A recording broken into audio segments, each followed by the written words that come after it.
আজ আমি আর কি বলবো, এই দেখুন প্রভু আমার অবস্থা।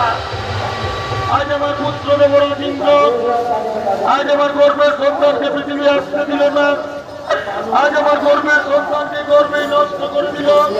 ওগো ভগবান, আপনারা দেবতা, আপনারা আমার বিচার করুন।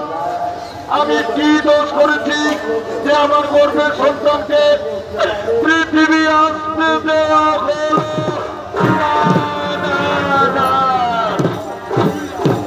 সঙ্গে সঙ্গে ব্রহ্মদেব বললেন, হে ভোলেনাথ, হে বুড়া বাবা, যেভাবে কপট প্রযুক্তি দেবরাজেন্দ্র তিতির গর্ভের সন্তানকে হত্যা করেছে, এর কি ন্যায় বিচার হবে না বাবা?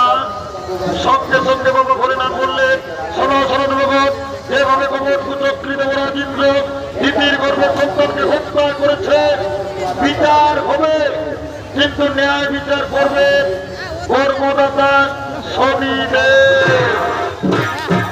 হে প্রভু, আমি আপনাদের আগে সমস্যা বন্ধ করবো, আমার কাছ থেকে দেবরাজেন্দ্র কিছু দূরে আয় পাবে না। তুমি আর কেঁদো না মা, তুমি ধৈর্য ধরো, আমি ন্যায়দাতা সূর্যপুত্র